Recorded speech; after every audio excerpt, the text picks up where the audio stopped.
Não sou padre nem pastor, apenas estudo a Bíblia com inteligência artificial para sempre te trazer uma visão imparcial. E aí, família, como é que vocês estão? Na paz? Hoje a gente segue aqui com Jeremias, capítulos 37 a 42, né? Que a gente viu o cerco de Jerusalém, a prisão de Jeremias e o grande conflito entre ouvir a voz de Deus ou seguir o próprio coração, né? Às vezes a própria ansiedade, o medo faz a gente agir pelo nosso próprio entendimento, pelo nosso próprio coração, e isso dá errado, vocês vão ver. Capítulo 37, o rei Zedequias, ele pede oração a Jeremias, e Jeremias vai lá, ora e fala com ele, revela, só que ele não obedece às palavras de Jeremias, né? E aí vem o cerco, né, onde os babilônios recuam por causa do exército do Egito, e o povo pensa que a ameaça acabou, só que Jeremias insiste, os caldeus vão voltar e vão destruir a cidade, e o profeta tenta sair de Jerusalém, mas é acusado injustamente de traição e lançado na prisão. Então Jeremias está lá preso, né, no capítulo 38, os oficiais vão e pedem a morte dele, dizendo que as suas palavras desanimavam os soldados, e ele é lançado numa cisterna cheia de lama, onde quase morre. Só que um homem etíope chamado Ebed-Meleque intercede, e o rei manda retirá-lo de lá. Depois, Zedequias, o rei, o chama ali secretamente e pede uma palavra para Jeremias. Jeremias responde, se o rei se render aos babilônios, vocês viverão, né? Porém, se resistir, vai morrer e Jerusalém vai ser destruída. Só que Zedequias não tem coragem de obedecer. Mais uma vez, ele quer ouvir, mas não obedece. Aí vem o capítulo 39, onde a profecia se cumpre. Jerusalém é invadida, os muros são derrubados, o templo é queimado.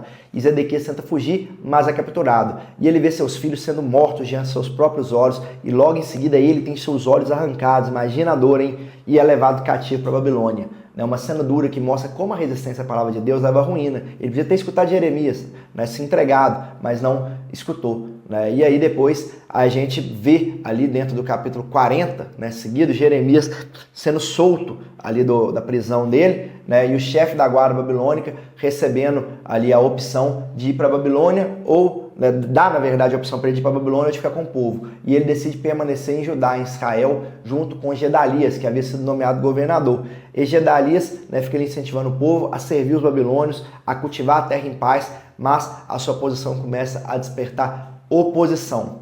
Né? Então, olha para vocês verem a visão. Né? A Babilônia estava já dominando, levou cativo o povo, mas continuou a gente morando ali em Israel, em Judá, né? E aí colocaram lá alguém para governar, que era Gedalias, né? E aí esse Gedalias começou a ter oposição. Mostra no capítulo 41 isso. Ismael, de descendência real, conspira contra Gedalias, o mata e o assassina, e também mata dezenas de homens. Depois ele tenta levar prisioneiros para o território dos amonitas, só que no caminho ele é interceptado por um homem chamado Joanã, e os sobreviventes são libertados. Esse episódio mostra que mesmo depois do juízo, a violência e a instabilidade continuavam presentes.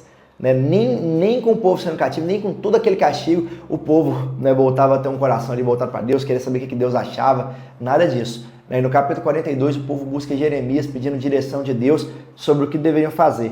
E eles juraram que obedeceram a palavra, seja ela boa ou dura. O profeta ora e depois de 10 dias recebe a resposta. Fala, vocês devem permanecer aqui em Israel, permaneçam em Judá, confiem em Deus que Ele vai cuidar de vocês. Só que se vocês resolverem fugir para o Egito, pensando que vão estar seguros lá, vocês vão morrer à espada. Né? Aquilo ali era um teste que Deus estava dando para ver se esse povo obedecia, né? Se eles estavam dispostos a ter o coração obediente a Deus, através ali da revelação do profeta, ou se ia agir pelo medo, pela ansiedade, por conta própria, iria para o Egito.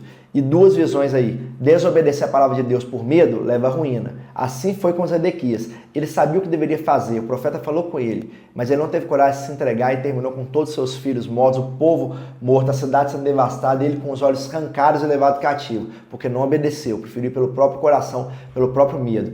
E dois, mesmo em meio à destruição, Deus cuida daqueles que confiam nele. Né? Como Jeremias e Ebed-Meleque, mostrando que a fidelidade ali sempre é recompensada.